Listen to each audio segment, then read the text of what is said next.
Hello everyone, welcome back to Xplane 11 and the Cessna 172. We are continuing my long flight from Bavaria to New Zealand, or my long series of flights, and today we're taking off at Hafr al Batin and we're heading to the Persian Gulf coast, Ras Mishab, which is Oscar Echo Romeo Mike. It's about 133 nautical miles away. So we should be able to get a couple more chapters of Johnnie Johnson's book read. That wasn't a mouthful. I don't know why I made it so. I'm going to turn the aircraft on some of the avionics and get our flight plan plugged in, and then we will turn the avionics off and go through start sequence as well as contacting ATC. So bear with me whilst we go through this now. It's going to be dropping down a bit to consult my notes, although I think probably pausing track is going to be the best option here.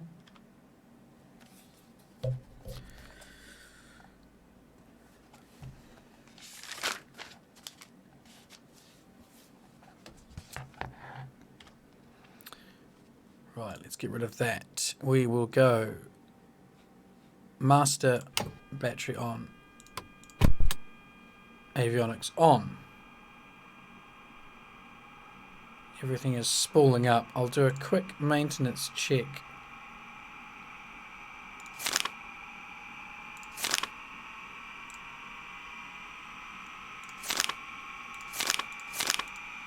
Okay. And we will set our flight plan, which is going to be from 737 to 800. 6 November. Fly heading 210. Oscar Echo Papa Alpha to Oscar Echo Romeo Mike. 737 to 800. 6 November. MD82 2 Alpha. Resume on navigation.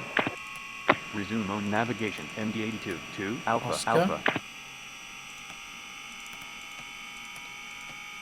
Echo.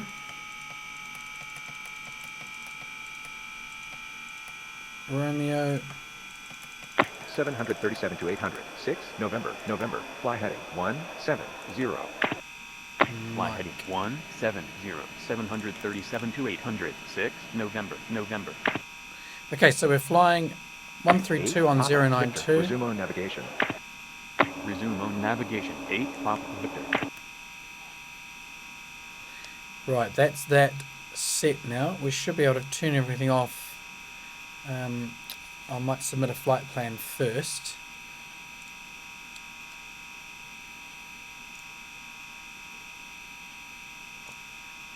Right, we're heading to Oscar Echo Romeo Mike. And I'll go at about 3,000.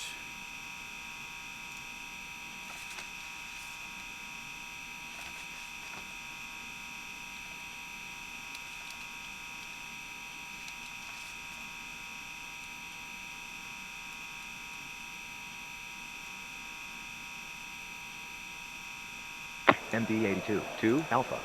Fly heading 110. Fly heading 110. MD82 2 Alpha. 737 to 800. 8 Bravo Yankee. Climb and maintain. Okay, those should Flight be the level details. 360. Climb and maintain. Flight level 360. 737 to 800. 8 Bravo Yankee. Oh, I'm going to request altimeter. 172 say as interpret as equals spell out greater than RG less than slash say as 2 Sierra Papa King Khaled Military City altimeter 2973. 2973. Okay, I'll read that back. Khaled Military City altimeter 2973. 17 say as interpret as equals spell out greater than RG less than slash say as 2 Sierra Papa.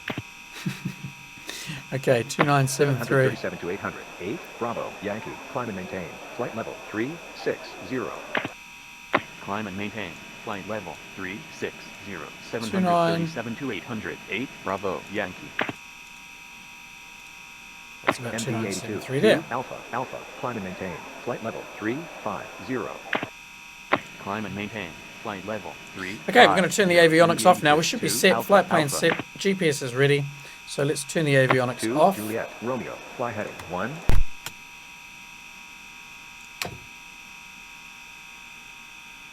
And we'll just check that everything else is off. Good. We are secure in the cockpit. The cockpit is closed. Magnetos are off. Throttle set to idle. Fuel's out. And we're on the center fuel. Okay, we are ready now to turn to our start procedures. So brakes are on. There we go. Battery now goes back on. Starts spooling up again.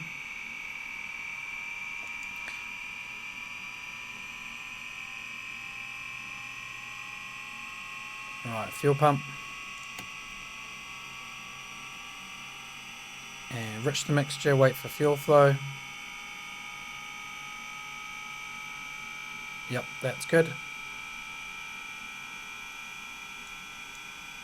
Fuel pump off. And now we're going to get the aircraft started.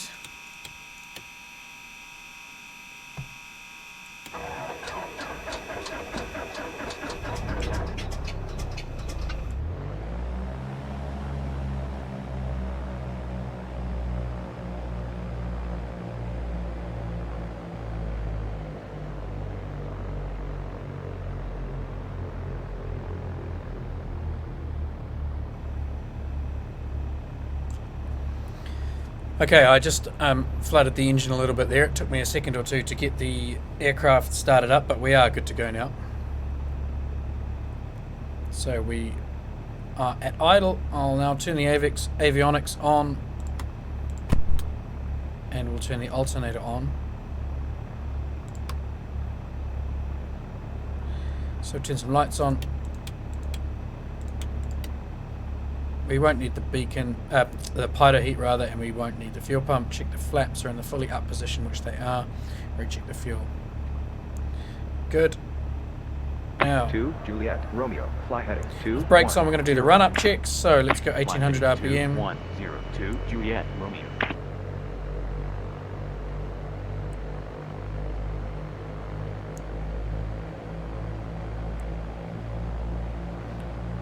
And we'll just look for our magneto RPM drop.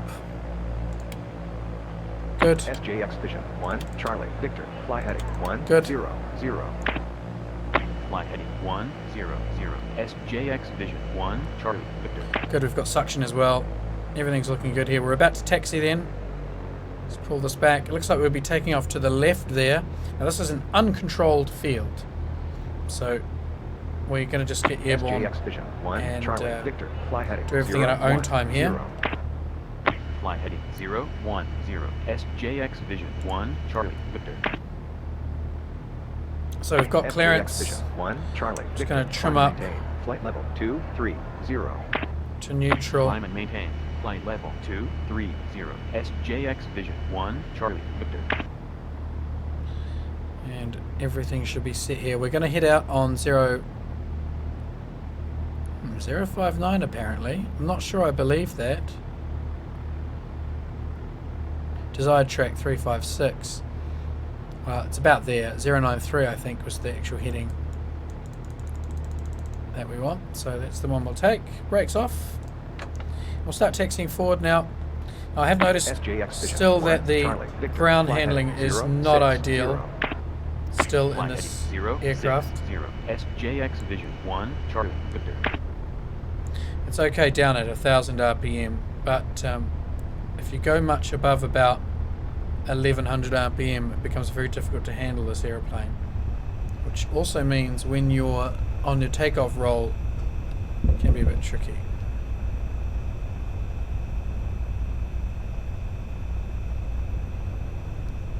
Okay, clear out there. Gonna come to a halt just prior to the 9 Papa Juliet King Khalid Military City, altimeter 2973. King Khalid Military City, altimeter 29739, Pop Juliet. I don't see anyone on final there. Papa, resume on navigation. Resume on navigation. So, 5, we Papa, are- Papa. We're going to move out onto the threshold.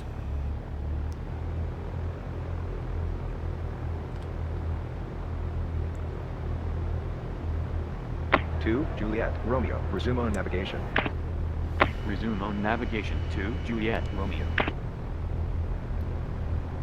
737 to 800. 6 November, November. Climb and maintain. Flight level 350. Climb and maintain. Flight level 350. 737 to 800. 6 November, November. And let's go. Right, is this ground handling? –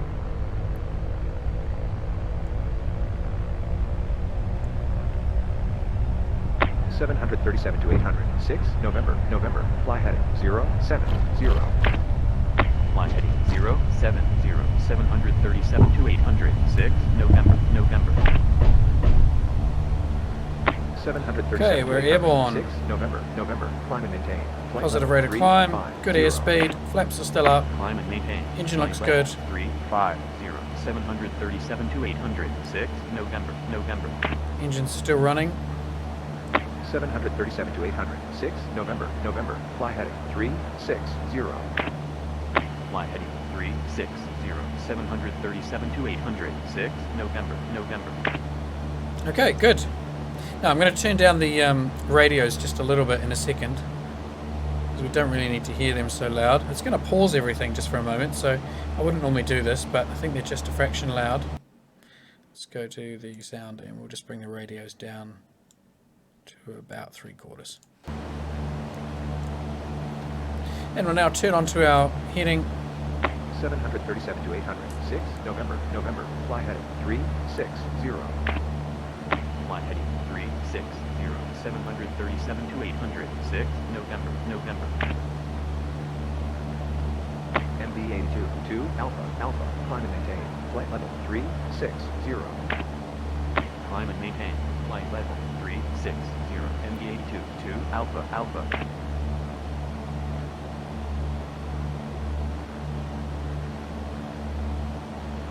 Going to increase throttle. We'll climb up to 3,500, which is our altitude. We're just passing through 2,000 now.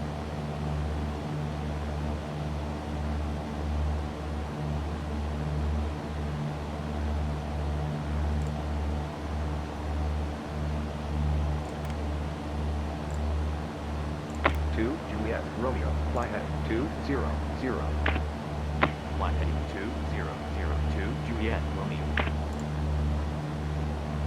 2 Juliet Romeo. Climb and maintain. Flight level 360. Climb and maintain. Flight level 360. 2 Juliet Romeo.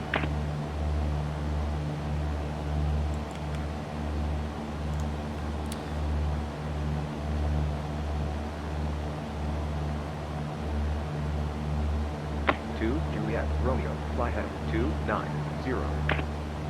Fly heading 2902 Juliet Romeo. Not quite getting the right information I want from my nav, my GPS. I've incorrectly set the waypoints.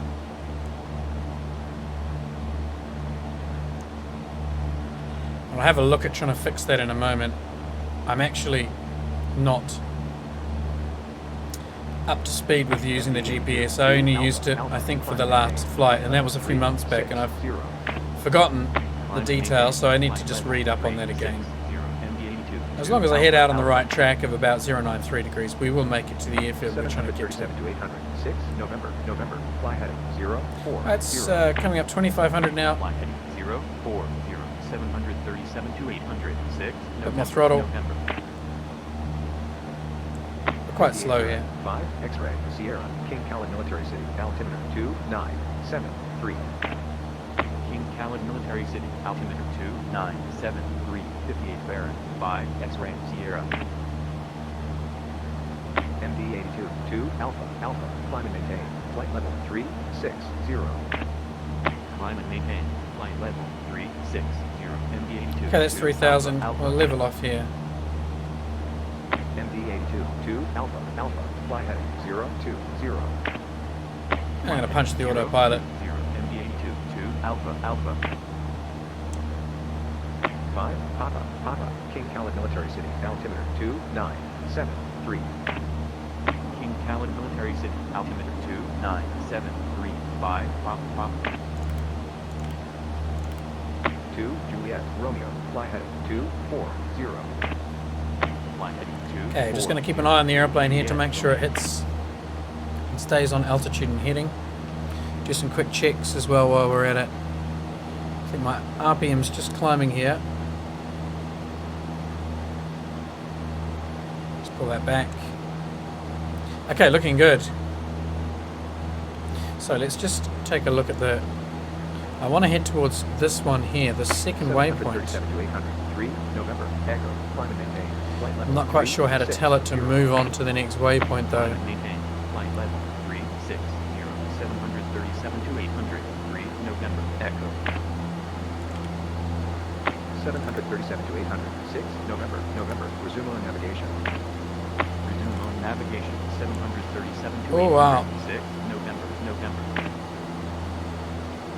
Speed's just getting away on me there. Alpha, climb and maintain. Flight level 350. Climb and maintain. Flight level. Right, flight plan. 350, Cursor. 2 Alpha.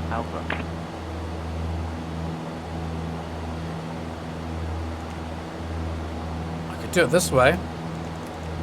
Oscar.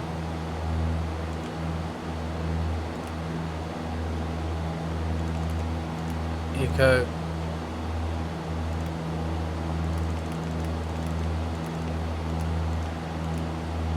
Romeo.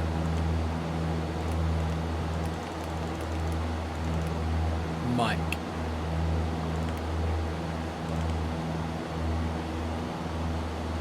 Seven 737 to 800, 4 Hotel, Victor, climb and maintain. Flight level 350. Climb and maintain. Flight level 350. Well, that's telling me my desired track is 176, which can't be right. So I'm going to have to delete some of these waypoints here. I'm not sure how to delete a waypoint. MD82, 2 Alpha, fly heading 320. Flight heading 320. MD82, 2 Alpha. Activate. 737 to 800, 4 Hotel, Victor, climb and maintain. 093125. Okay, we've got it. There we go, that's my current Alpha, waypoint. Excellent. Alpha, fly heading 050. Flight heading 050. MD82, 2 Alpha. Okay, good. That's that organised. 093. 2 Alpha, climb and maintain. Flight level 360. Track is 80. Climb and maintain. Desired track is 93. So we just need to bring everything around to the right. Alpha. 3 X-ray, Sierra, fly heading 010. Flight heading 010. 3 X-ray Sierra. Track is 83. 58 Baron, 5 X-ray, Sierra, King Khaled Military City, altimeter 2973. King Khaled Military City, altimeter 2973. 58 Baron, 5 X-ray Sierra. Just bringing our track around using the autopilot here. Fly heading 060, descend and maintain 1000. King Khaled Military City, altimeter Okay, that'll do that. 73. Flight heading 060. Descend and maintain 1000. King Khaled Military City, altimeter 2973. SJX Vision 1, charting Victor. MD82, 2 Alpha, fly heading 140. Flight heading 140. MD82, 2 Alpha. 58 Baron, 5 X-ray, Sierra, fly heading 350. Flight heading 350. 58 Baron. So one thing I'm going to do actually is, for some reason that didn't actually turn down before. Let's turn the radio down to here. 5 X-ray Sierra. Let's just check that it worked. Yes, it did. Okay, so we're en route now, which means I'm going to pick up Johnny Johnson's Wing Leader, which we were reading in my previous flight. We got through 2 chapters of this book. So I'm going to pick up from chapter 3, and this chapter is entitled Hun in the Sun. So we're going to continue reading. And what I'll do is I'll set the view here so that we've got something sort of okay to look at. That will do there, I think. All my instruments are visible. Now, there will be the radio chatter in the background, but I've turned that volume right down, so hopefully we can be heard over the top. I have some water with me here because my voice naturally dries out.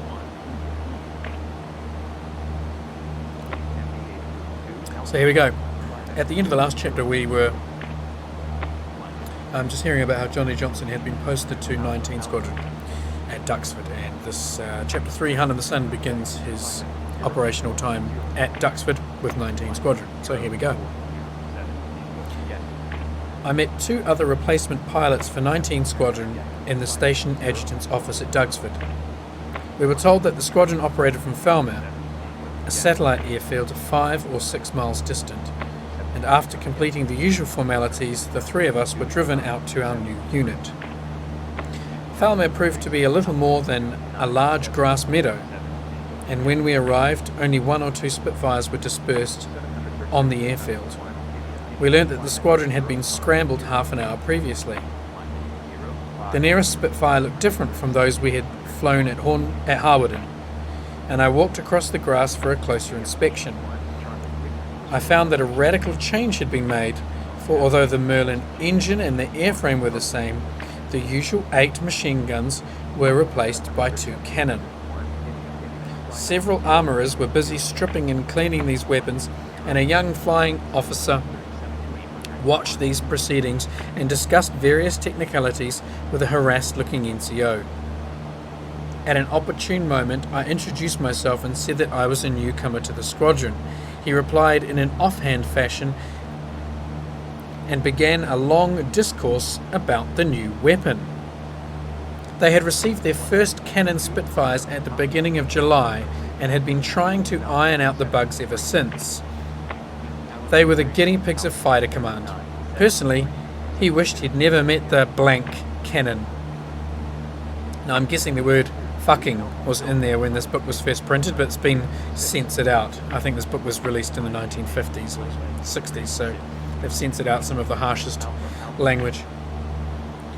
And so did every other member of the squadron.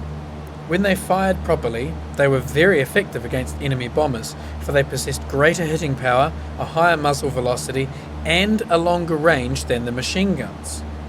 But they seldom worked correctly. Only a few days ago, even 7 Spits had attacked a large mixed formation of enemy fighters and bombers.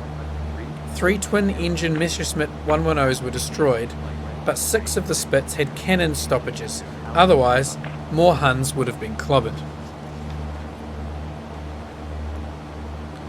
On another occasion, the whole squadron fought individual combats, but only 2 Spits succeeded in firing off their full load of shells. It was a hell of a bind, and not altogether healthy when you had to fight your way out of a mob of Messerschmitts. All the pilots would far sooner have their 8-gun Spits. I don't know how we shall find time to train you chaps. We've simply got to get these things working first. His woeful tale was interrupted by the roar of fighters, and a bunch of Spitfires arrived overhead in a loose but neat formation. "No scrap this time," said my companion more to himself than me, "or they'd be coming back in 1s and 2s. Let's go meet them." The pilots left their aircraft and were soon grouped around the tall figure of their squadron leader. They had just completed their 3rd patrol of the day and so far had not met the Luftwaffe. Already, the 2 flight commanders were chalking the names of pilots for the next flight on a large blackboard. A wingless officer joined the group and said that Fighter Command had been on the blower. The pilots fell silent and listened intently. The speaker went on to say that the squadron probably would be withdrawn from battle until the faulty cannon were put right. They would move to an airfield further north and would be replaced at Falmouth by an 8-gun squadron. The angry pilots loudly exclaimed their displeasure. Why couldn't they have their 8-gun fighters back? There were 8-gun Spitfires at Harwarden for training pupils. The young flying officer turned to me for confirmation, and I nodded my head vigorously, glad to contribute something to this bitter discourse. "All right, send the blasted cannon Spitfires to Harden and exchange them for training Spitfires." Now the squadron leader, who remained silent, stepped into the breach and smoothed them with a promise that he would get on to the station commander at Duxford that very afternoon. Meanwhile, chaps, where was the tea? While they were lounging around waiting for the telephone call from operations that would send them climbing to the south, the CO found time to greet us. "Let me get your names straight. Forshaw, Johnson and Brown." We nodded agreement. "How many hours on Spitz?" 18, sir. 23, sir.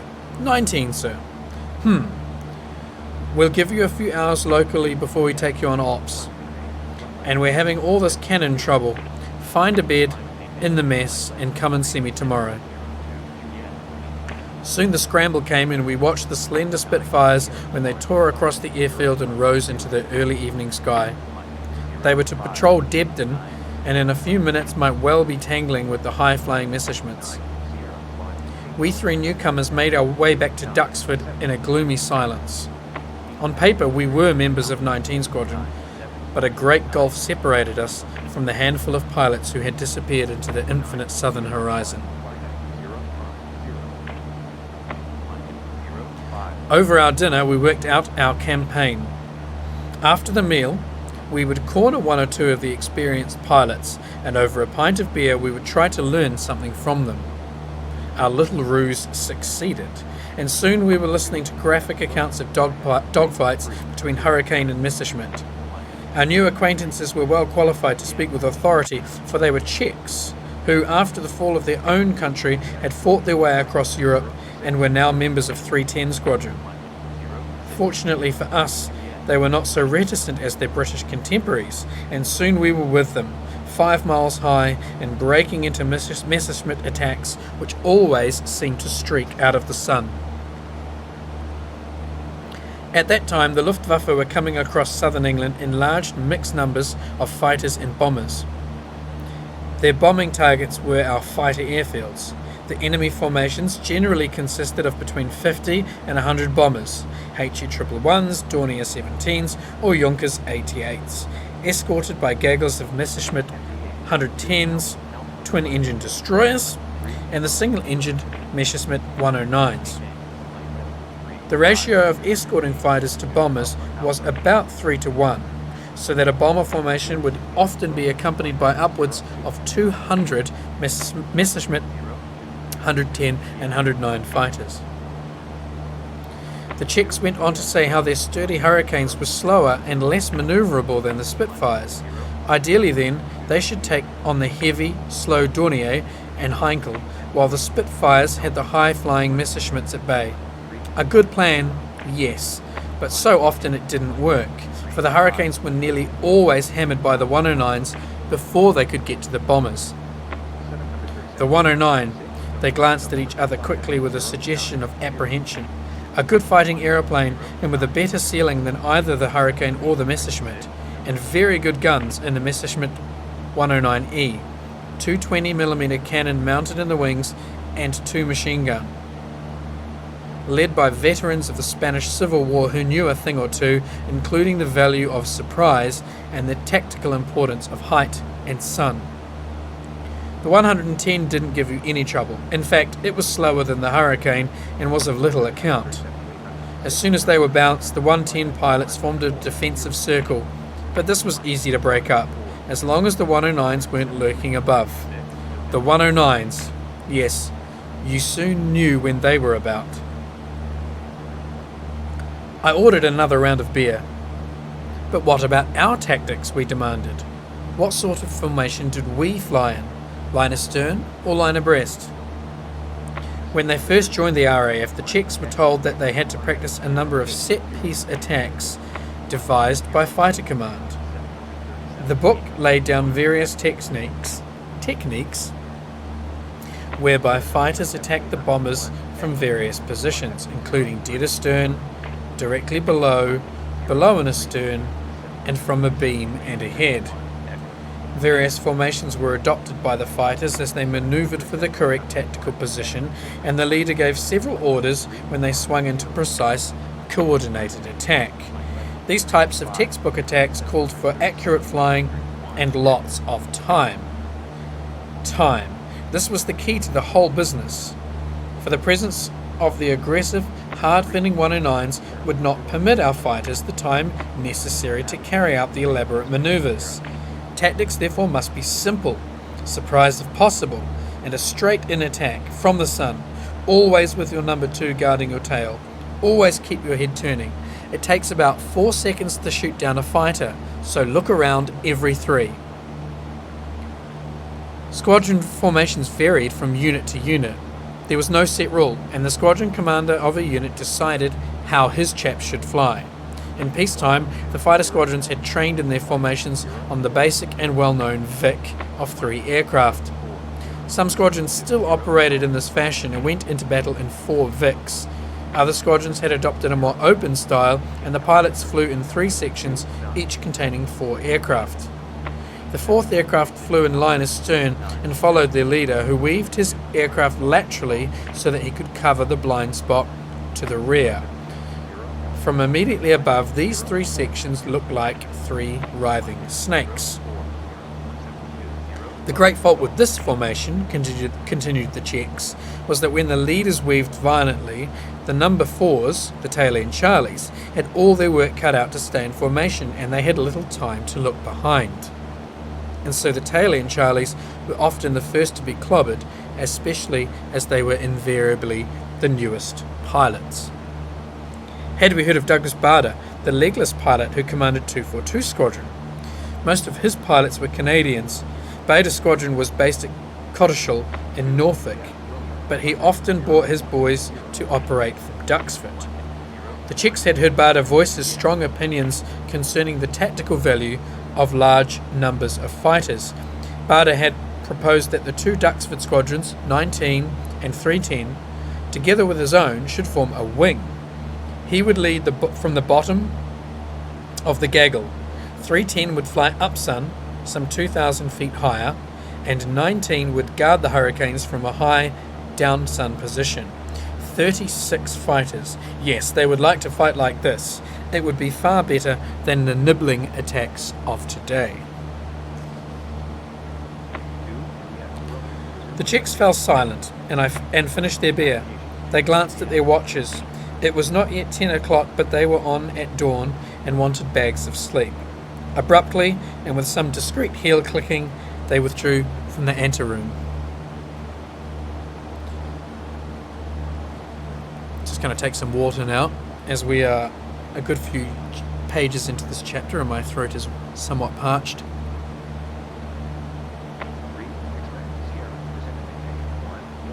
Also gives me the chance to do a few T's and P's here. So I'll just activate track IR and we'll conduct our checks. Fuel flow looks good, fuel quantity is good, temps and pressures look fine there, and everything else is in the green. RPM look good. We're holding steady on the right heading, and we are at 3,100 feet, which is bang on our specified transition. I forgot to turn some lights off very naughtily. We'll flick those off now though. Okay, good. So everything's looking fine in the aeroplane here. Distance now is a full 97 nauticals, so we've got a long way to go still. We'll get back into some reading.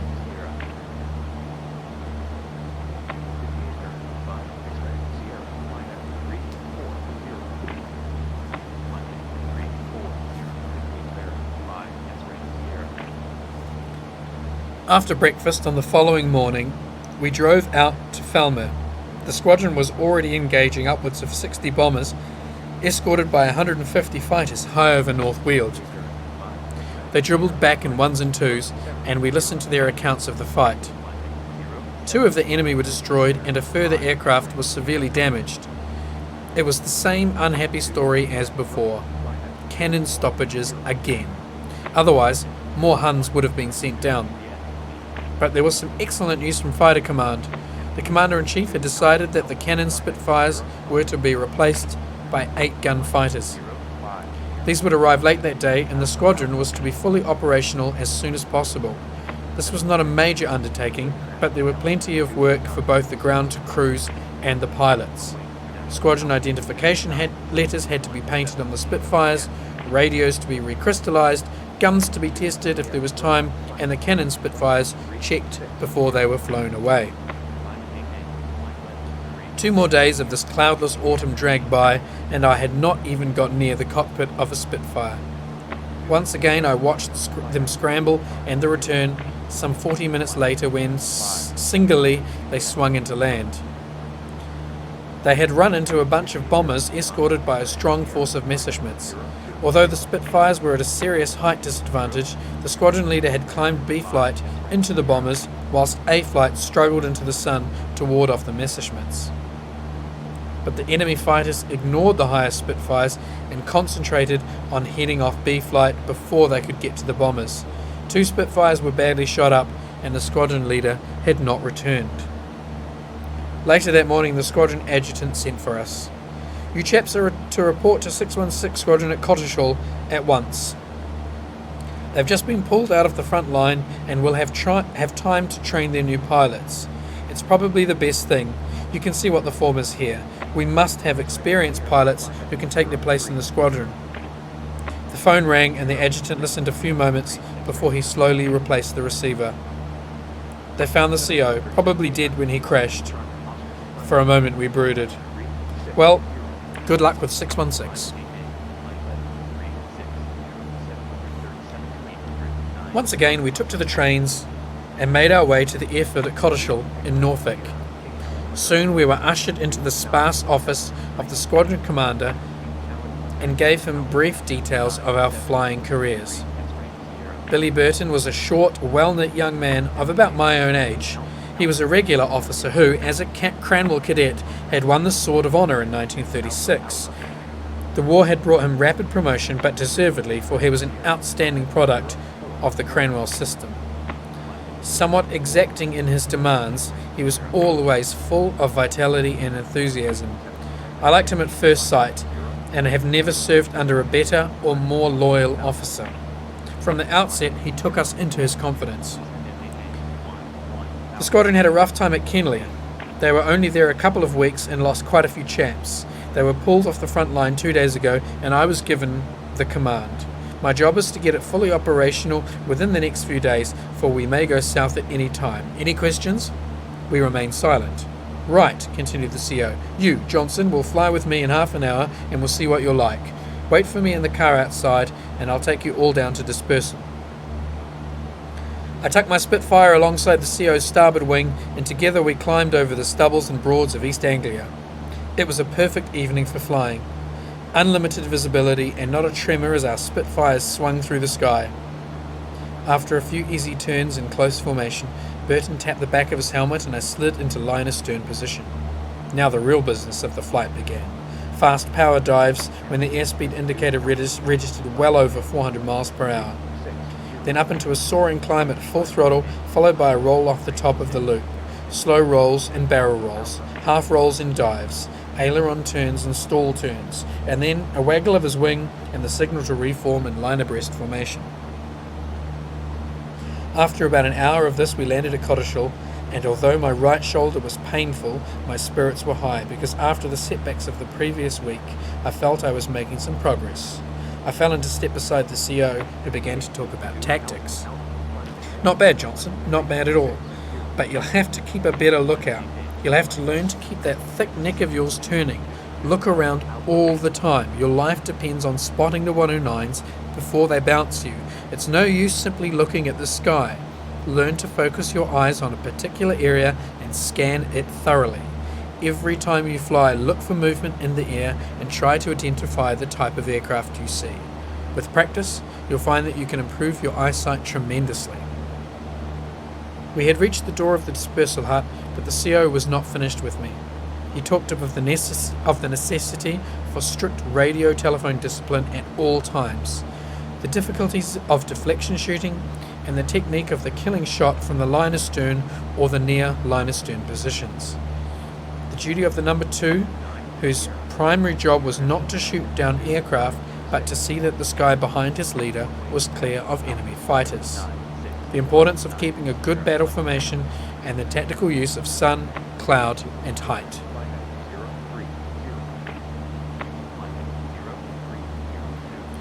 Right. So time for a couple more checks now before we press on.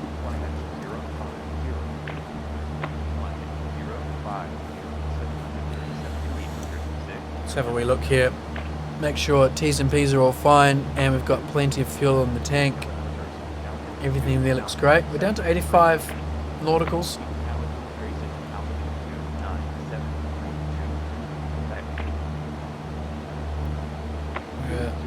Nice head position there in the cockpit. Right, I'm going to just hold this position here and give the voice a rest for a few minutes, and then we'll get back into some reading.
Let's continue then with some reading. Inside the dispersal hut, I was introduced to some of the original auxiliary members of the squadron, who rose to their feet as Batin entered. I was immediately impressed by a thick-set pilot officer with a ruddy, expensive complexion who seemed considerably older than the rest of us. This character was Ken Holden, who had played rugby for Yorkshire on many occasions and looked the part. Like Batin, he was married, although their wives lived some distance away. Ken had learnt to fly with the Auxiliary Air Force at the ripe old age of 29. During the following years, I came to know him well. Whatever the state of the war, he always insisted on his Saturday evening excursions. These consisted of changing into a good uniform immediately flying was over, a drive to the nearest sizable town, plenty of good ale followed by a variety show, then dinner and more ale. Ken was a good mimic, always full of humour and most lively and entertaining companion. But during our first few weeks together, this side of his character was not revealed, and I thought he was inclined to be dour and cautious. His North Country wisdom tended to frustrate us younger chaps, who soon thought we knew all the answers and we were dead keen to get at the Huns. Later, Ken became our flight commander, and some of us who saw the war through owe our necks to his thoroughness and the lessons we learned from him. I met some other auxiliary members of the squadron, including Buck Casson, who before the war was in the steel business in Sheffield. One or two of the sergeant pilots had served with the unit for some time, and after the CO had left, they sprawled about the hut reading magazines. I did not like the atmosphere. The veterans kept to themselves and seemed aloof and very remote. Even to my inexperienced eye, it was apparent that the quiet confidence of the well-led and disciplined team was missing from this group. There was a marked difference between the bunch of aggressive pilots I had met at Falmouth to these two silent, apprehensive men. But my conjectures were interrupted by the approach of a stooping, donnish young officer who addressed me. "My name is Gibbs. I'm the Squadron Intelligence Officer. If you have half an hour to spare, you should read this. It's the operations record book of the squadron and will give you some food for thought." I thanked him and took the heavy volume to a seat near the window. For a few moments I flicked over the pages of the official history of the squadron. Before I began to read, I glanced again at the other occupants of the room. One or two of them watched me with a curious eye, for here, between the drab covers of the volume I held, registered in terse and sometimes brutally abrupt language, was the credit and loss ledger, the life and death accounting of the squadron through the past 12 months. Number 616 South Yorkshire Squadron, Auxiliary Air Force, was formed at Doncaster in 1938 under squadron leader the Earl of Lincoln.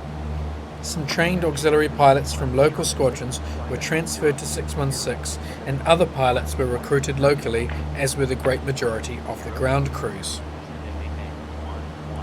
Shortly after the outbreak of war, a regular officer was posted to command the squadron.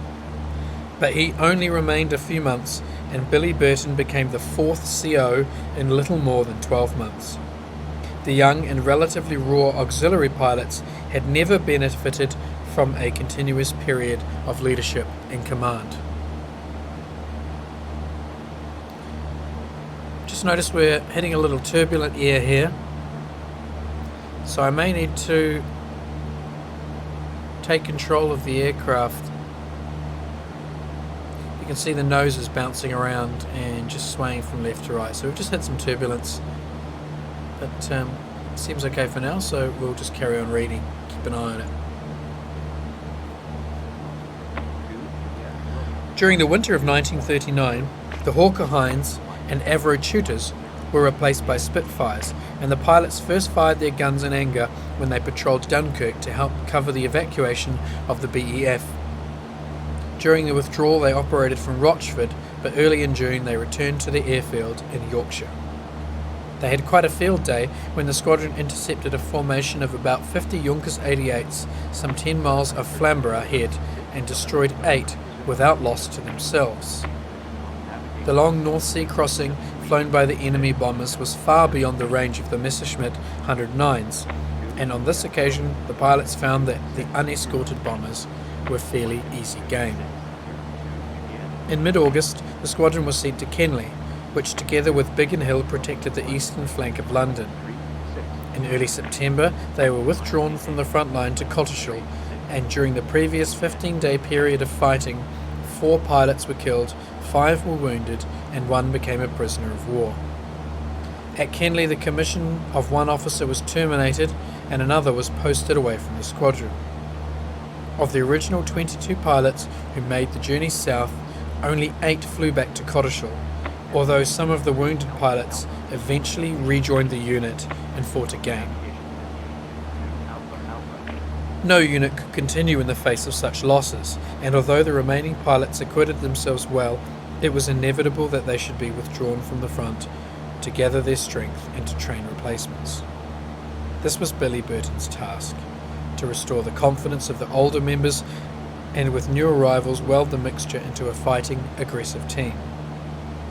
How this was all achieved, and how Burton combined with Douglas Bader to build 616 into a tradition and a unit which holds an honoured place in the annals of fighter command, is the early part of my story.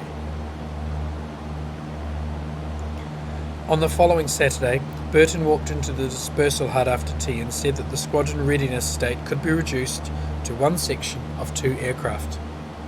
The rest of us were free for the remainder of the day, but before we left, some pilots were detailed for the next morning's dawn readiness.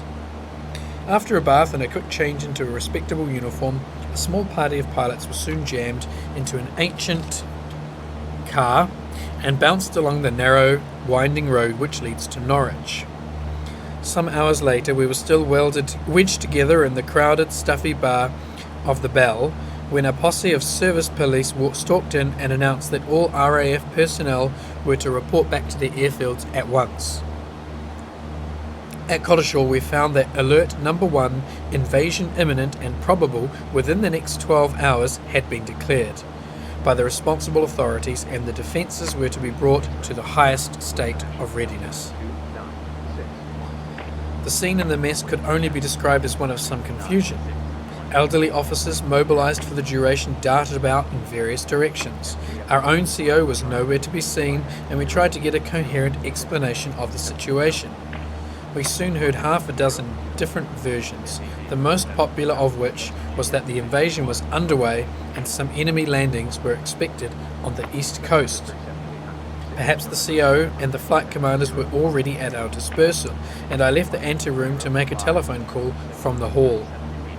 As I hastened along the corridor, I almost collided with a squadron leader who stumped towards me with an awkward gait.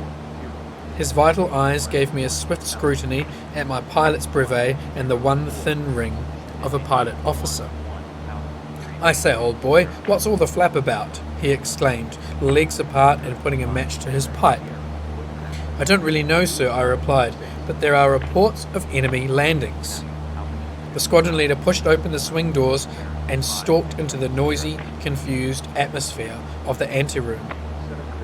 Fascinated, I followed in close line astern because I thought I knew who this was.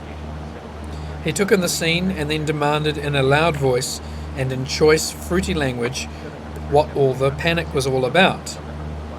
Half a dozen voices started to explain, and eventually he had some idea of the form.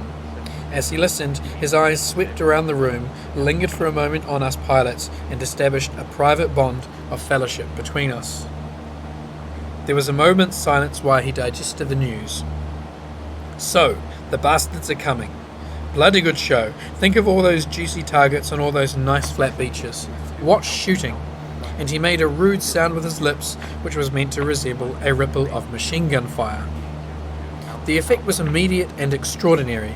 Officers went about their various tasks, and the complicated machinery of the airfield began to function smoothly again. Later, we were told that the reports of enemy landings were false, and that we could revert to our normal readiness states. But the incident left me with a profound impression of the qualities of leadership displayed in a moment of tension by the assertive squadron leader. It was my first encounter with the already legendary Douglas Bader. Early the following week we flew to Kirton Lindsay, a new airfield some 10 miles from Scunthorpe on the Lincolnshire Plain.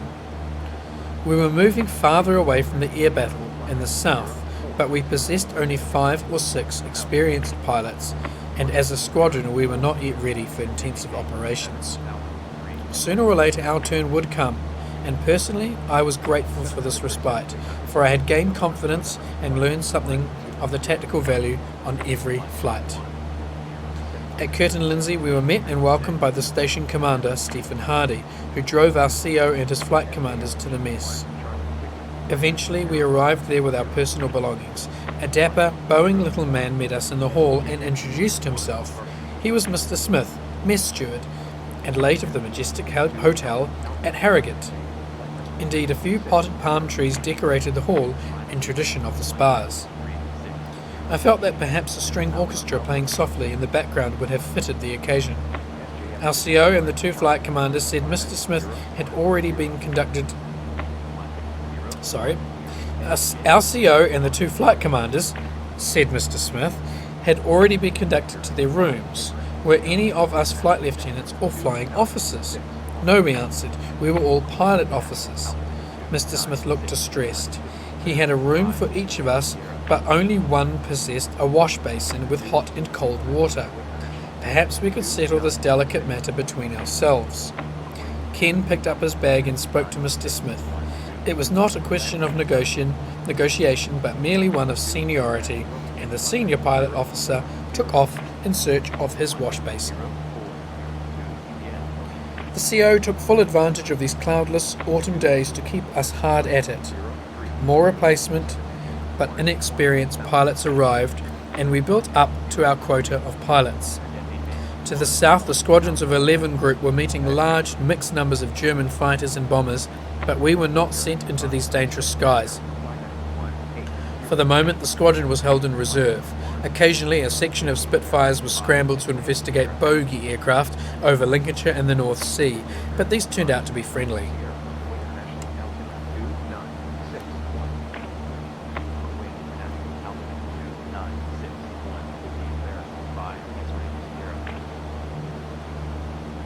On the 15th of September, Fighter Command's greatest day, I flew several times, but my efforts, like those of the remainder of 616, were confined to practice battle climbs to high altitude and firing my 8 Brownings at a drone towed behind another aircraft. Late that night we heard the tremendous news that our fighter pilots had shot down 185 German aircraft.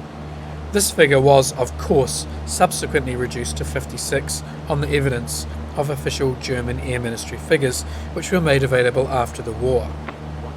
Between the 10th of July and the 31st of October, we claimed the destruction of 2,698 enemy aircraft, but according to German records, we actually shot down 1,733. Throughout the Battle of Britain, we claimed about 3 aircraft for every 2 we brought down. But it is interesting to see that the claims of German fighter pilots were far less accurate than ours.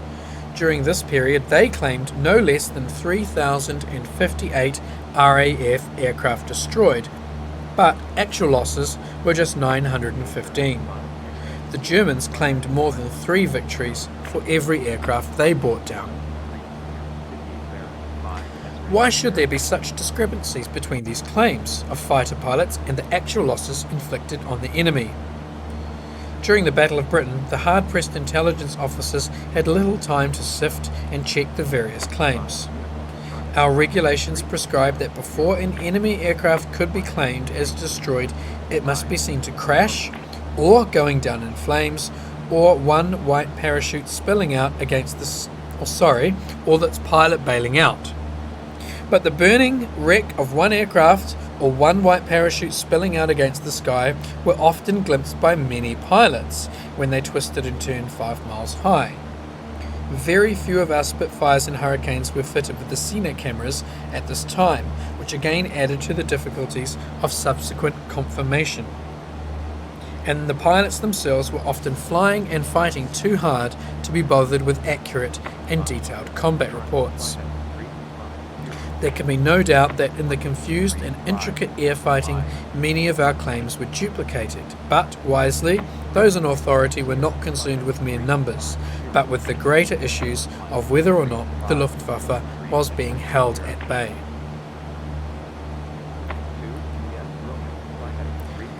Every fighter pilot has experienced the swift transformation from the confused mix-up of a dogfight to the dangerous solitude of a seemingly empty world. For the sky is a big place, its horizons are infinite, and a man's capacity in its vastness is very limited. I was to learn from hard experience that in one moment the airspace can be saturated with 100 twisting Spitfires and Messerschmitts.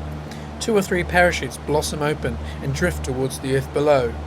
The wing of a Hurricane, or is it a 109, spins lazily down like an autumn leaf. A plume of dark smoke draws a parabolic curve against the black cloth of the sky, whilst high above the impersonal sun glints on the perspex canopies of the 109s. Throughout it all, the radio is never silent. Shouts, oaths, exhortations and terse commands.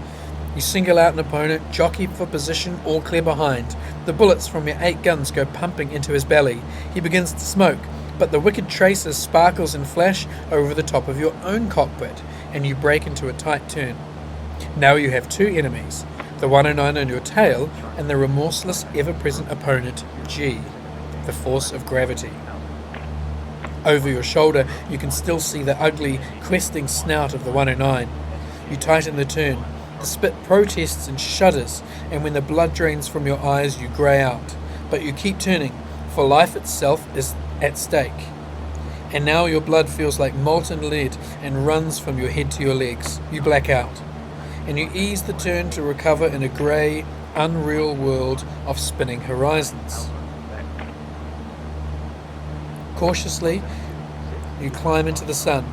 You have lost too much height, and your opponent is gone, disappeared. You are completely alone in your own bit of sky, bounded by the blue vault above and the coloured drapery of the earth below.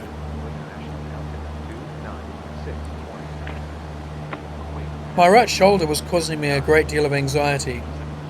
At this time I didn't know that the rugby injury had been improperly set in 1938, and the crash at Sealand had given it a nasty wrench. The old break at the collarbone was tender and sore. I had to be careful when I swung the parachute straps over my shoulder and when I tightened the harness straps in the cockpit. I began to pack the shoulder with a wad of cotton wool, which I wore next to the skin and held in place by strips of adhesive tape. But the trouble did not finish with the shoulder, and sometimes the fingers of the right hand seemed cold and lifeless and had little feel in them. Our Spitfires possessed fabric ailerons, and the stick pressures in a steep dive were so high that they aggravated the condition of the shoulder. Whenever I could, I held the control column with my left hand, but when the CO or Ken put me through my paces, I had to resort to the right hand, for dogfighting in the Spitfire was a two-fisted affair. I began to land the aircraft with the left hand so that I had some degree of feel, but this was a dangerous practice, for if I held off too high, I couldn't use my left hand to ease her down with a burst of throttle. I wanted to avoid an official examination by the doctors. Each day brought an added and welcome sense of acceptance by the veteran members of the squadron. Johnson had given away to the warmer contraction, Johnnie, and I was anxious to prove myself in combat and mix on equal terms with the men. Life could offer no more at present than this simple ambition. I remembered that before I played rugby again, after the injury, I had a long course of heat treatment and massage. Perhaps this would do the trick again. In the mess I approached a young doctor, a flying officer, who also wore the small VR symbols on the lapels of his tunic. When did I have the rugger accident? And the prang in the spit? And when did the numbness start? We had better walk across to sick quarters and have a look at it. I hedged at the suggestion, for it probably meant a searching examination with all the details on one's medical record. But the young doctor scorned the suggestion of such a breach of confidence, and soon he was examining the shoulder and forearm. He carried out some small experiments with a needle, which he jabbed into the fingers of my right hand. Even this treatment brought little response, although some of the pricks left faint smears of blood. In the midst of all this, another and more senior medical officer entered. What was the trouble? The young doctor explained, and his colleague also carried out searching examinations. Both docs were charming. Yes, the shoulder would probably feel better after heat treatment and massage, but it might be a good thing to have an X-ray sometime, just to be certain. For the present they would pack the shoulder with cotton wool, and I was to avoid straining the arm. Come back in a couple of days, they told me, and we'll have another look at it. On the following morning I was about to fly when Batin strode into the dispersal hut. "There you are, Johnson. Station Commander wants to see you at once. You better come with me. He wants me there too." The CO was silent when we drove around the perimeter track to station headquarters. I muttered something about wondering what it was all about, but he would not be drawn. We were shown into the station commander's room. Stephen Hardy shifted his 6.5-foot frame in his chair and acknowledged my salute with a faint nod. He did not invite me to stand at ease, and even Batin stood rigidly at attention a pace behind. It was a formal interview, and the atmosphere was cool. Hardy came straight to the point. "Well, Johnson, the docs tell me that you're suffering from some affliction to your right shoulder. He glanced through the window at a couple of Spitfires which were climbing into the clean September sky. So I'm grounding you. All our pilots must be 100% fit. As I see it, there are two alternatives open to you. Apparently your shoulder didn't trouble you during your training when you flew light aircraft, so I could have you transferred to Training Command where you could instruct on tiger moths. Hardy paused and looked out of the window again. He eased the neckband of his shirt with some irritation, and I suddenly knew why the incident was so distasteful to him. He suspected that I was suffering from a not unknown malady known officially as lack of moral fibre. We pilots had another name for it. No doubt he thought that I was using my shoulder as an excuse to escape operations. Or you can take your chance on the operating table. The docs think that if your shoulder was opened up and reset, there would be a good chance of getting it right once and for all. The choice is yours. I did not hesitate. When can I go to hospital, sir? The tension broke and the wing commander stretched his tall frame and grinned. Even Billy Burton forgot his Cranwell training and produced a battered pipe. Well, Johnny, I'll get on the blower straight away and fix it up. It will be some time before you fly again. Do you want him back, Billy? For a second time my future hung in the balance, either to rejoin the squadron or to be sent to a fighter pool and posted to the first vacancy. I think we can make something of him, sir, answered Burton. He's not shaping up too badly. At the RAF hospital at Rossby, in Lincolnshire, my shoulder was fixed up by a brilliant young surgeon serving for the duration of the war. At the end of the year, I was pronounced fit for full flying duties and I made preparations to rejoin the squadron, grateful to the service and the understanding officers in it. They had afforded me a second chance and the opportunity to live and fight with men of the calibre of Billy Burton and the senior pilot officer.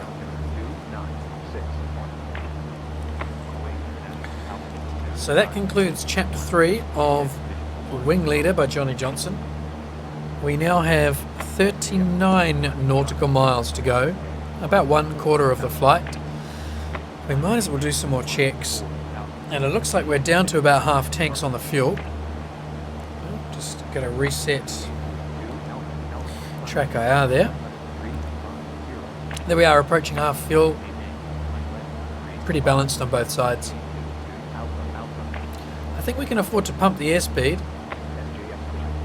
We'll go up to 2500 RPM and we'll try and increase the airspeed up to about 105 maybe knots.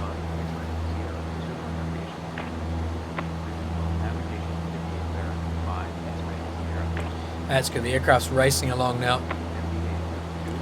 I'm actually tempted to go for, yeah, we're on 2600 RPM, excellent. Right, quick check of T's and P's. Temp's fine, pressure's good.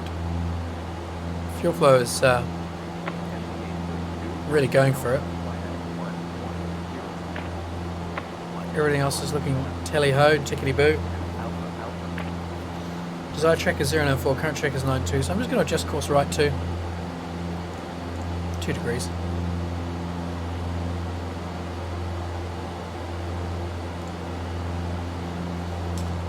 Alright, there we go.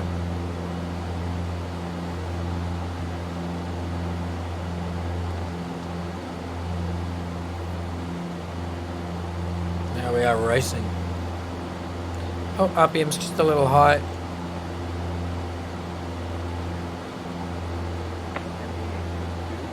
I'd like to sit that on 2600 if possible. Yeah, that should do it.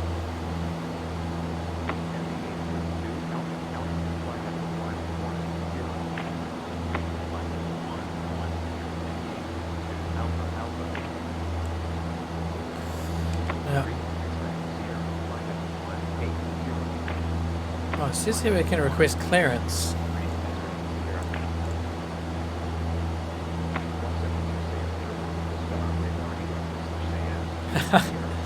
Right, I should have done this earlier. I think I should have done that soon after takeoff.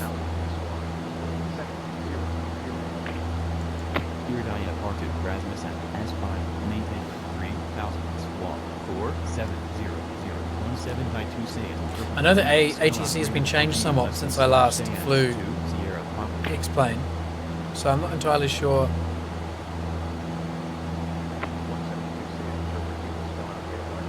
Altimeter 2961.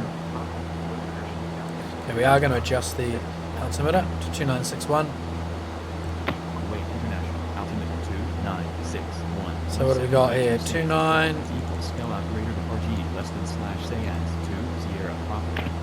2961. Now that means the aircraft is probably going to climb now. Take the autopilot off. Just need to maintain fire. That's not me.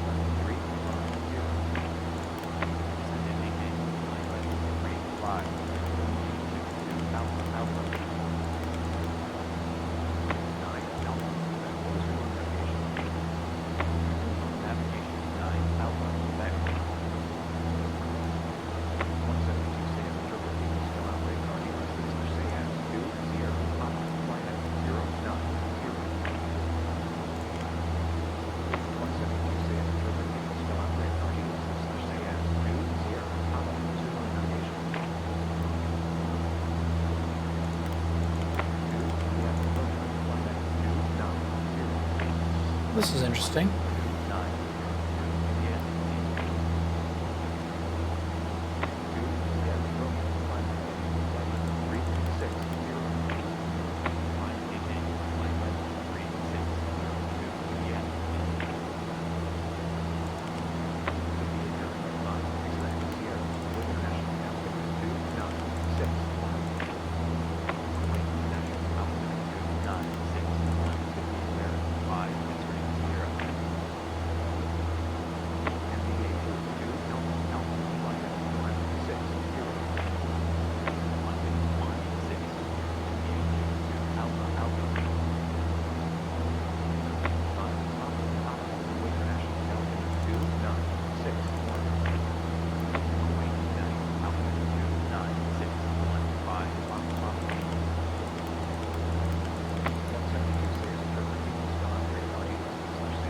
Actually, there used to be a switch for turning this on and off down here, the autopilot, but it no longer appears to be here.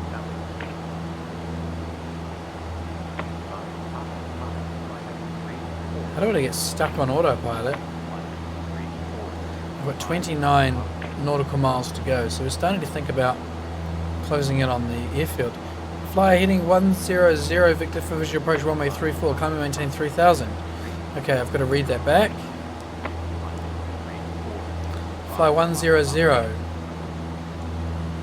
we're going to climb and maintain 3000.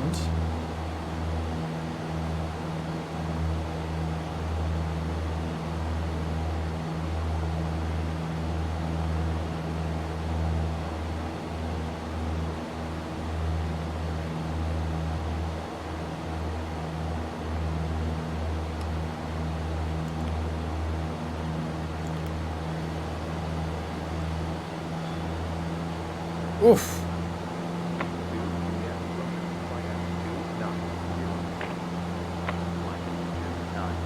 Okay. Autopilot's now off. So, turn on to 100 and climb and maintain 3000.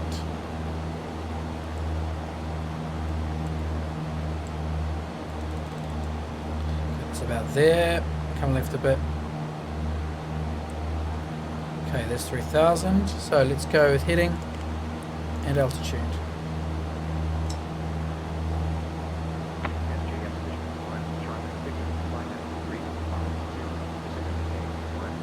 Okay, I'm going to bring the heading back. I think it was 100. Okay, we've got the 3000 now. Right, okay, good. So I'm not quite sure why I was unable to turn the autopilot off. I think you have to hold something down. I might have to read up on that again too. 00 Victor for 34. Okay. Climb and maintain 3000. 17 by 2 say as interpreted as equals spell out greater than RG less than slash say as 2 Sierra Papa. Okay, so we're at 3,000. Start throttling back a little. Let's go 2400 RPM.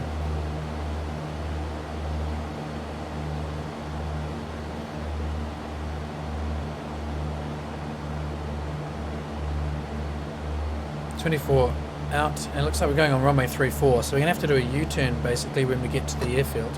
We should be able to see the coast soon. I think that's actually in the distance. Yep, I think.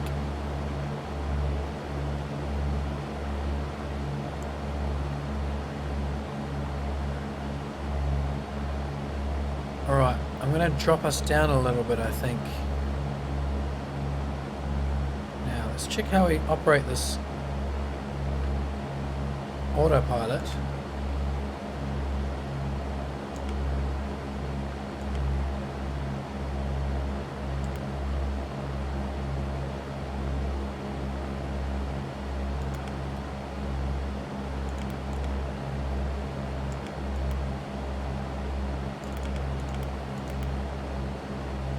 Okay, that is definitely not working.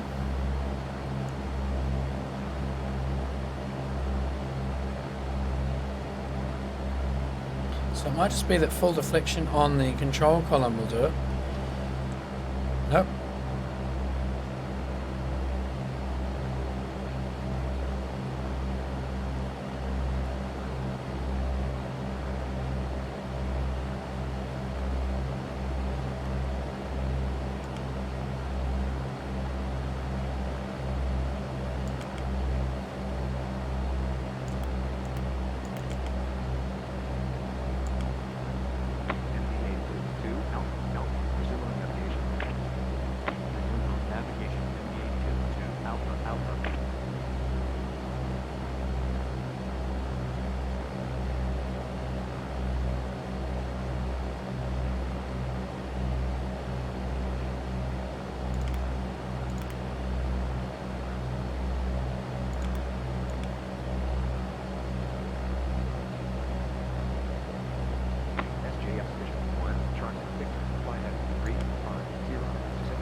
Oh, this is awfully confusing. There did used to be an autopilot on-off switch, and I have no idea how I'm going to disable it now.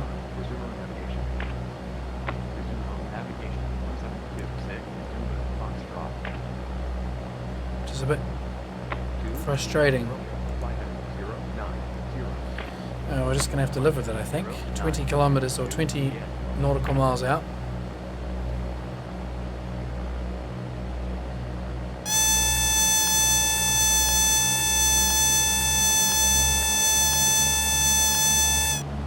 Oh, that was dangerous.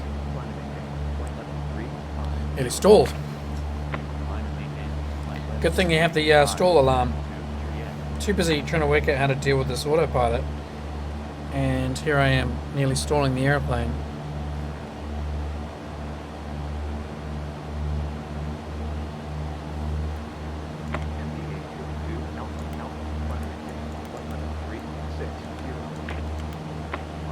Okay, it's not that.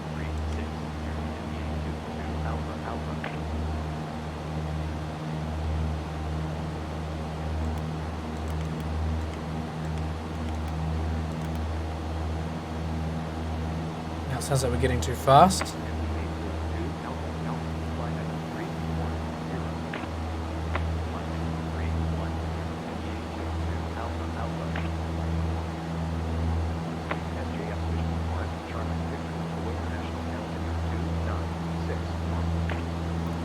I don't really want to fight the autopilot. Oh, getting still fast again.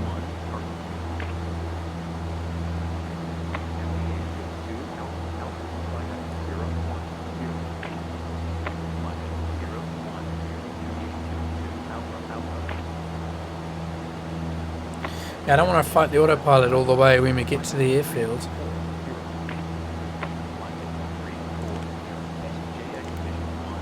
Okay, what I can do is just drop us down a bit.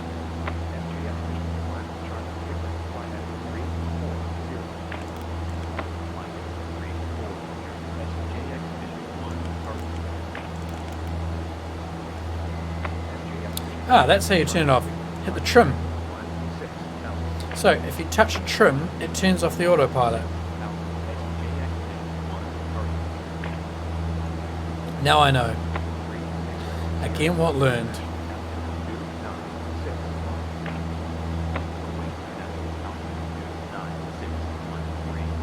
Okay, so now let's go heading and altitude.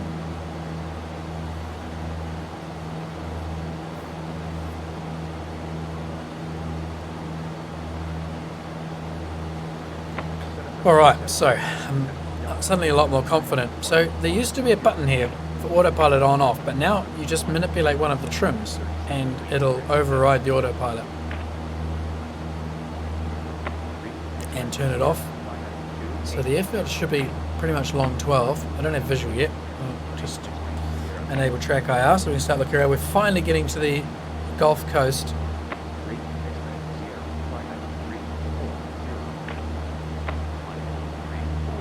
Don't know what that is over there. Oh, that's on the canopy. It looked like some sort of smudge on the horizon. It's just dirt on the aircraft canopy. We're 15 nautical miles out now. It's going to be time to start settling the aeroplane down into slightly lower speed. Trying to sit on about 90. Let's go with 2300 RPM. We'll try and bring the airspeed back to 90.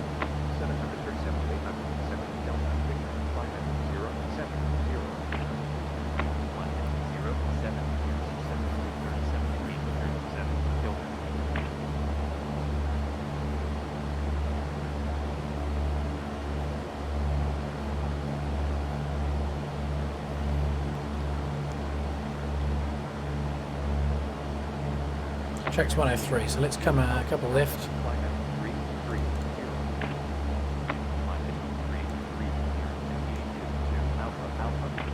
So I think I'll move this radio dialogue down over here.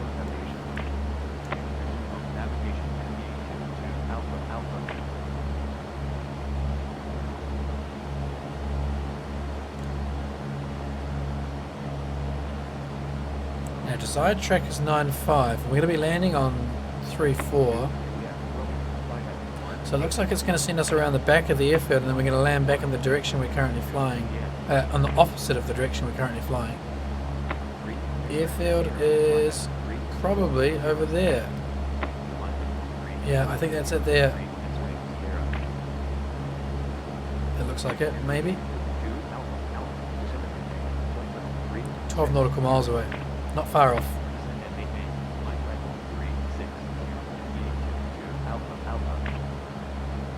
Right, we're going to make the radios a bit louder again.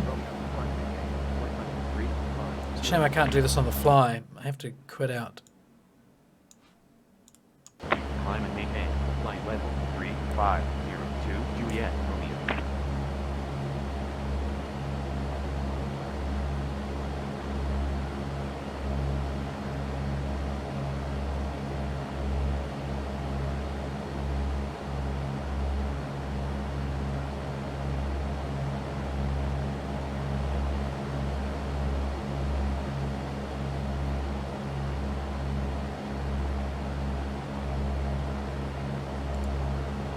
Juliet Romeo, fly heading 130. Flight heading Right, airfield is probably Juliet Romeo. visible now. 5 Papa, fly heading 340. Descend and maintain 11,000. It's got to be over there someplace. Flight heading 340. Descend and maintain 11,000. 5 Papa. 172, 6 Zulu, Foxtrot, Kuwait International, altimeter 2961. Kuwait International, altimeter 2961. 172, 6 Zulu, Foxtrot. Right, I'm sure they're going to be switching us over to the local airfield. 58 Baron, 5 X-ray, Sierra, Kuwait International, altimeter 2961. We're 10 out now. Kuwait International, altimeter 2961. 58 Baron, 5 X-ray, Sierra. 172, say as Here we go. equal spell out grade Cinnamon RD 2000. Say as 2 Sierra, Papa, fly heading 160, descend and maintain 2000. 160, descend and maintain 2000. 737 to 800. 7 Delta Victor. Resume on navigation. Resume on navigation. 737 to 800. 7 Delta Victor. Flight heading 160. Descend and maintain 2000. 17 say as interpret as equals spell out greater than RG less than slash say as 2 Sierra Pop. 7 Hotel Tango Kuwait International. Altimeter 2961. You probably noticed that in my readbacks, the Hotel Tango. pilot is giving syntax as part of the readbacks. Seems there's a bit of a flaw in the Climb and maintain readback system. 2007 Hotel. I can watch my airspeed here, keeping everything on fine. 2,400.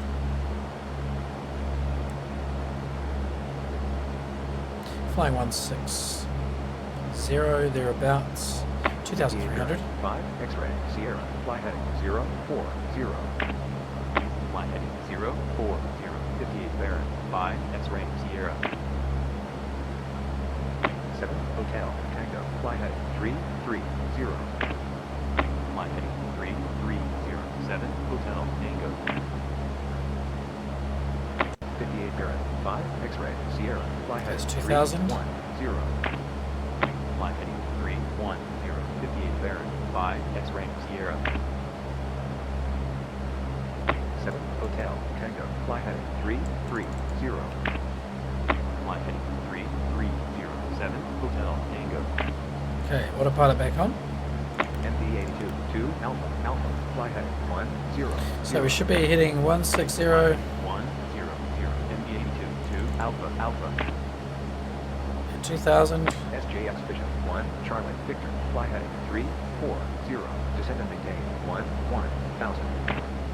Sending us around to the south of the airfield. Descend and maintain 1000. SJX Vision 1 Charlie Victor. MD82 2 Alpha Alpha. Climb and maintain. Flight level 350. Climb and maintain. Flight level 350. So for about 2,100 RPM. Alpha, Right, I'm going to have Alpha. to start doing our pre-landing checks, I think.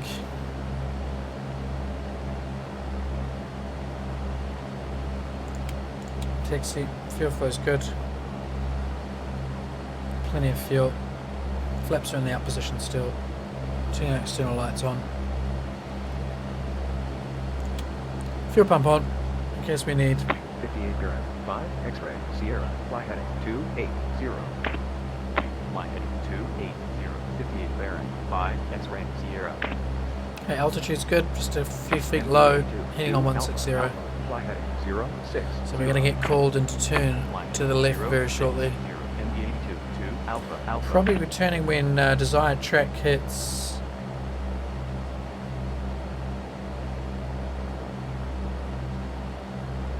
I don't think it's sending us to. Oh, it's still sending us to 737 to 800. 6 November. Fly heading 280. 10 away on 095. Fly heading 280. 737 to 800. 6 November. Over there.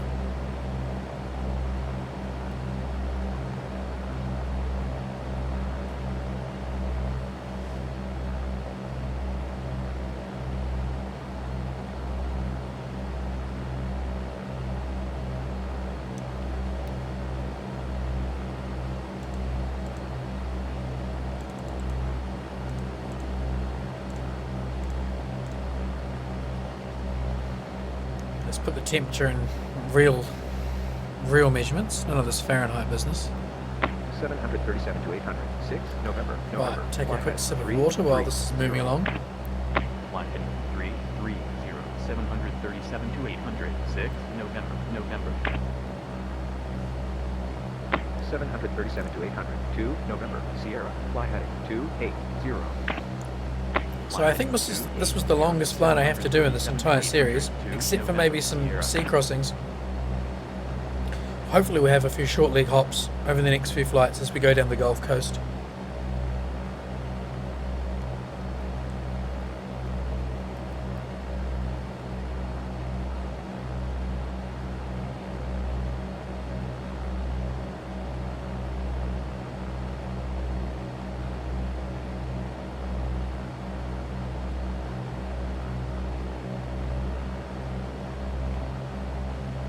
SJX Vision 1, Charlie, Victor, fly heading 180. Fly heading 180. SJX Vision 1, Charlie, Victor. 737 to 800, 2 November, Sierra, fly heading 330. Fly heading 330. 737 to 800, 2 November, Sierra.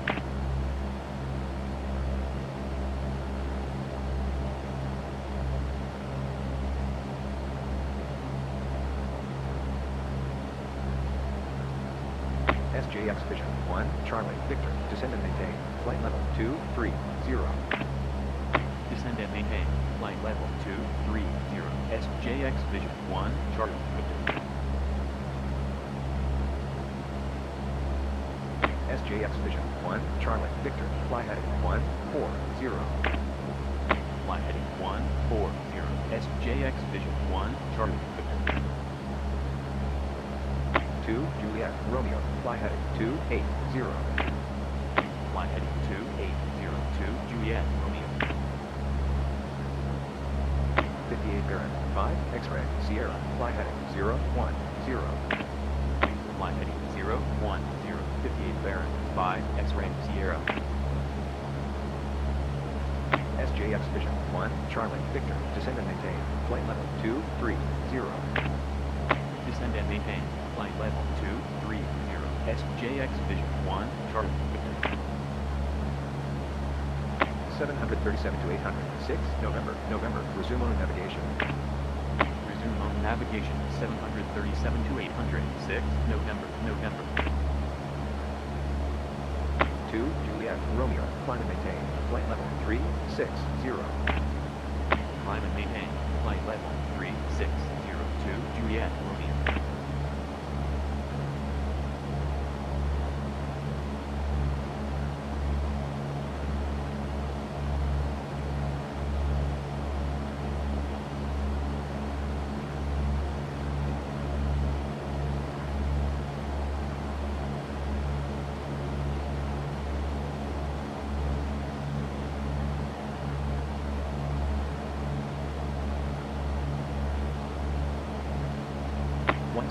Say as interpret as equals spell out greater than RG less than slash say as 2 Sierra Papa fly heading 070.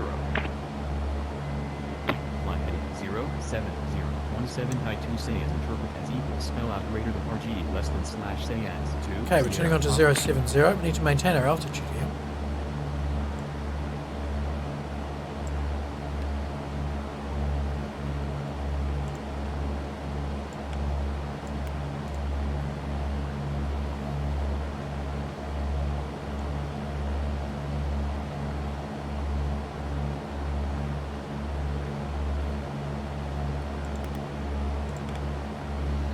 Okay, let's see.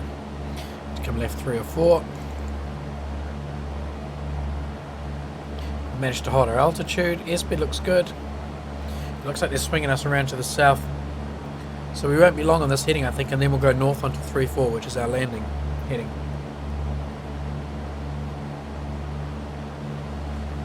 So if we look out here, probably... X-ray, Sierra, fly heading 190. Fly heading 190. X-ray, Sierra.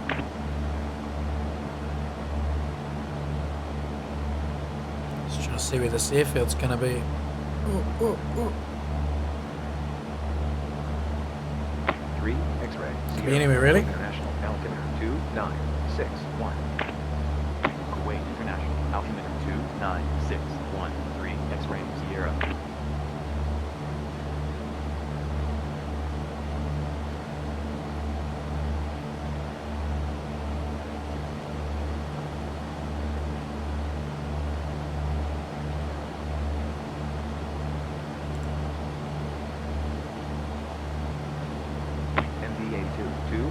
Alpha, fly heading 280. Fly heading 280. MD82 Alpha. 3 X-ray, Sierra, fly heading 140. Fly heading 140. 3 X-ray, Sierra.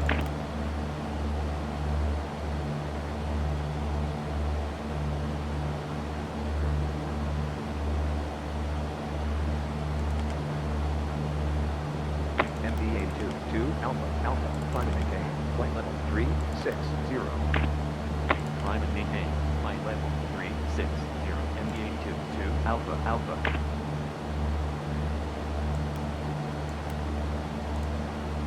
Okay, the track to the airfield is now 06. And when that hits 3-4, I think that's when we're going to turn left.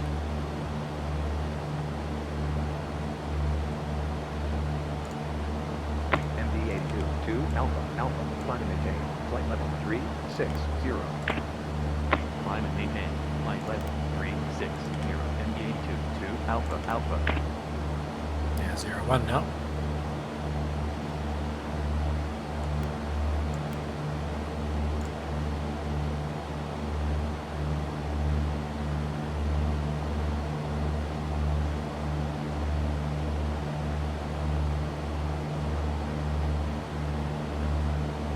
Okay, we must be about to get our left-hand turn. Bring that speed back again.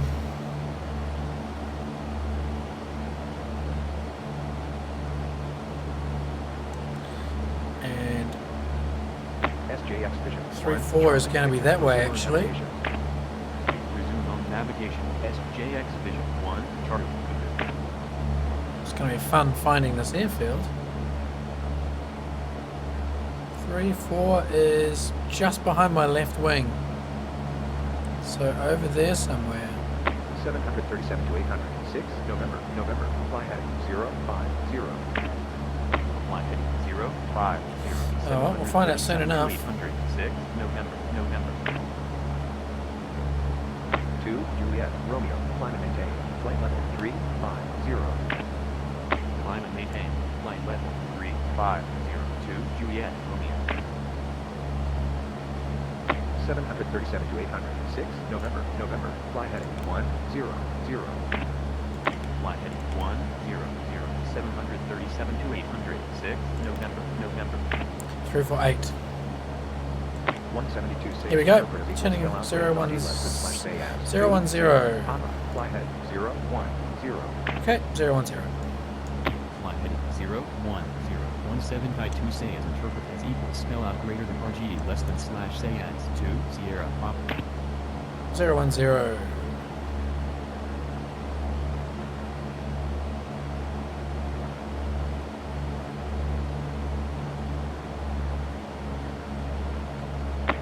Juliet, Romeo, fly heading 180. Sort of trim it out there. 180. We'll get this on 010. That'll do. 2 Juliet, Romeo. Lost a little bit of height, 090. 80 feet or so.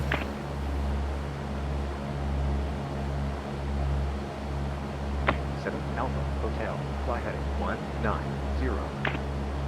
Flight heading 1907 Alpha Hotel.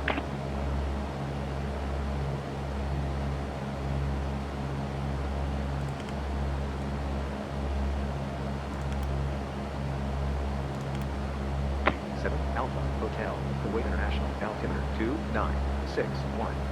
342. We're nearly bang on. Altimeter 29617 Alpha Hotel.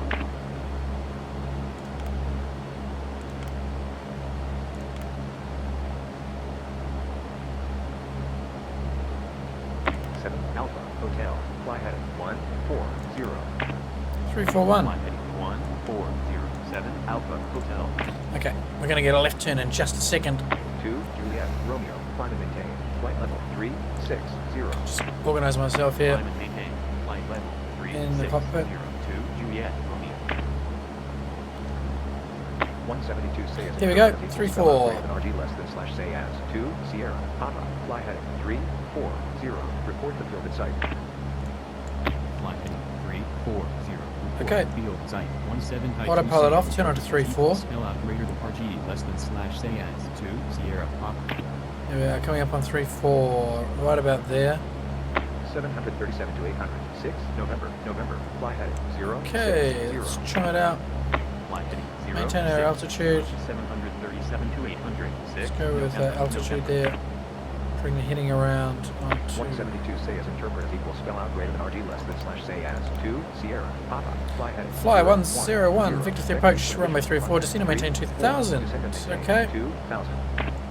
101, descend and maintain 2000, rear back transmission. Flight heading 010. Vectors for the visual. Runway 34. Descend and maintain 2000. 1792 say as interpret as equals spell out greater than RG less than slash say as 2 Sierra Papa. MD82 2 Alpha Alpha fly heading 230. Okay, airfield in sight. 230. MD82. There it is. Alpha Alpha.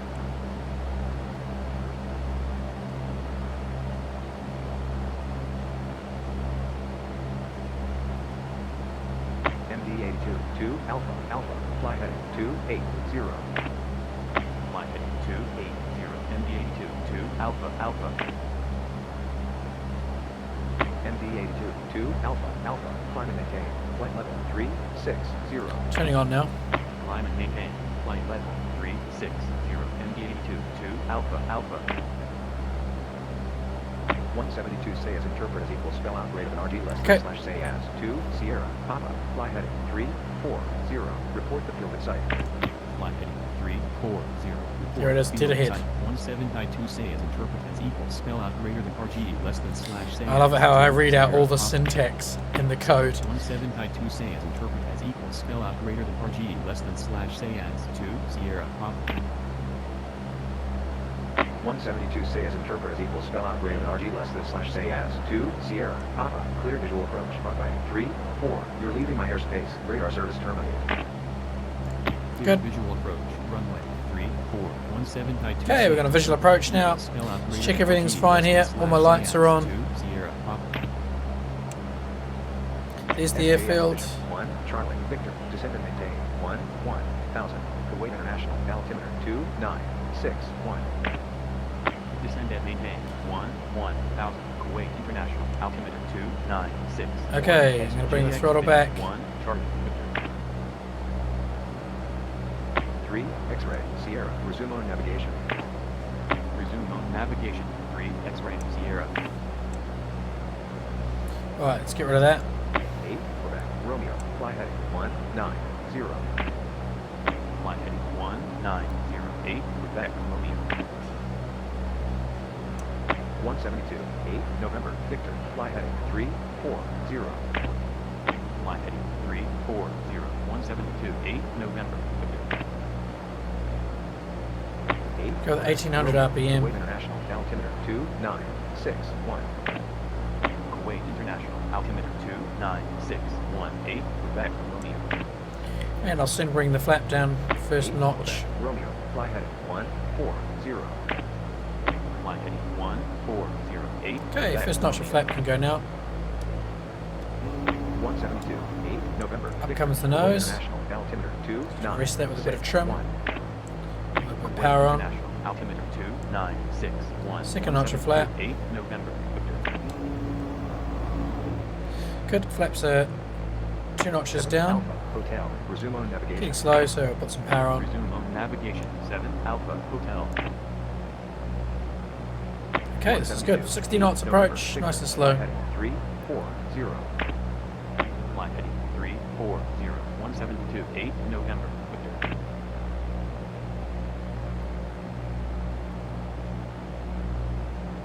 There's my threshold. Full flap down.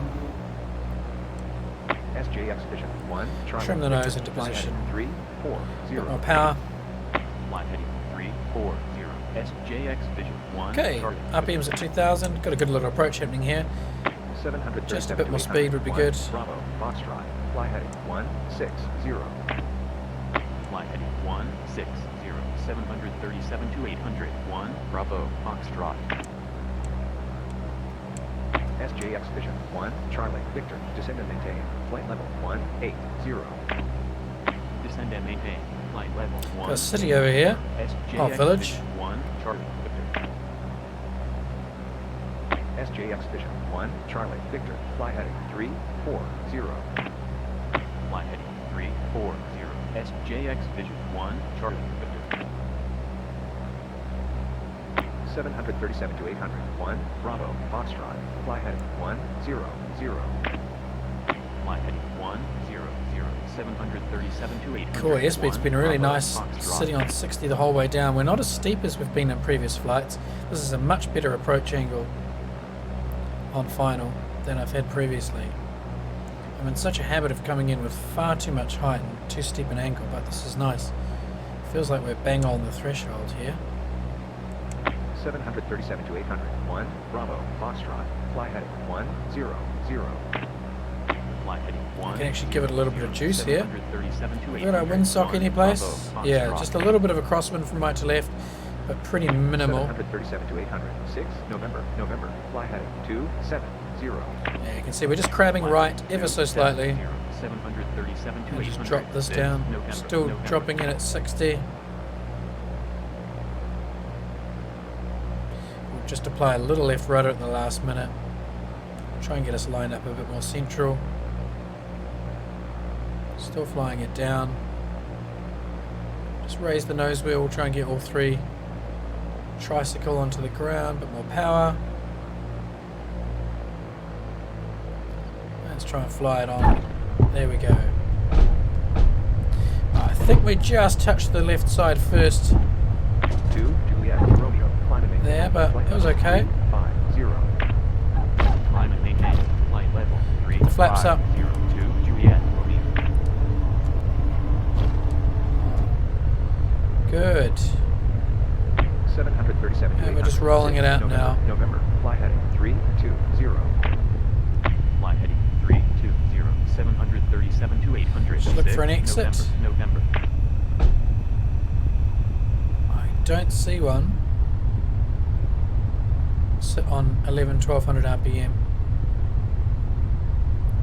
So we're still using these dinky little airfields, Romeo. Fly heading 1, but we do have some major international airports between here 1602 Juliet, Romeo. and the mouth of the Gulf.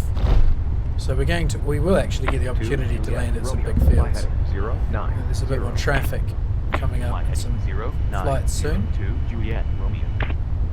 There, we've got an exit. 737 to 800. 1, Bravo, Foxtrot. Fly heading 140. Fly heading 140. 737 to 800. 1 Bravo, Foxtrot. Okay, 3, X-ray. Exit the runway left. Altimeter 2961. Kuwait International. Altimeter 29613. X-ray Sierra. 737 to 800. 1, Bravo, Foxtrot. right, there's Resume no on other navigation. traffic here at all. Resume on navigation. we'll turn right. 737 to 800. 1 Bravo, Foxtrot. And we'll just maintain an into-wind position. I'm going to park here, there's nowhere else to park at this field. Kuwait International. Altimeter 2961. Kuwait International. Altimeter 2961. SJX Vision 1 Charlie Victor. Okay, we have stopped the aeroplane. Fantastic. Right, first I'm going to turn the avionics off. Check that the flaps are up, which they are. And we'll just turn the nav... Actually, we'll turn the landing light off.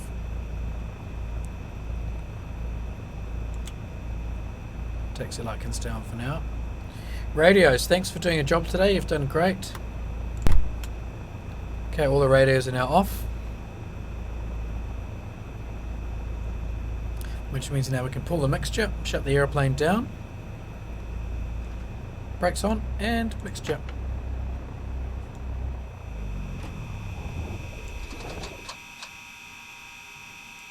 Very nice. Let's get the rest of these lights off. And in just a few minutes we'll take a look at the landing. Check the brakes on, fuel is in the OK position, flaps are in the out position, everything else is off. Let's take a look at that landing. Final few moments of the approach coming up then, and we'll see how this little landing was. Bit floaty, as you can see. There, that's the moment where I just held off. And there. Yeah, causing a little bit of a bump. I was actually on track for quite a nice landing to begin with, but I just held the nose off. And that resulted in that little bump, but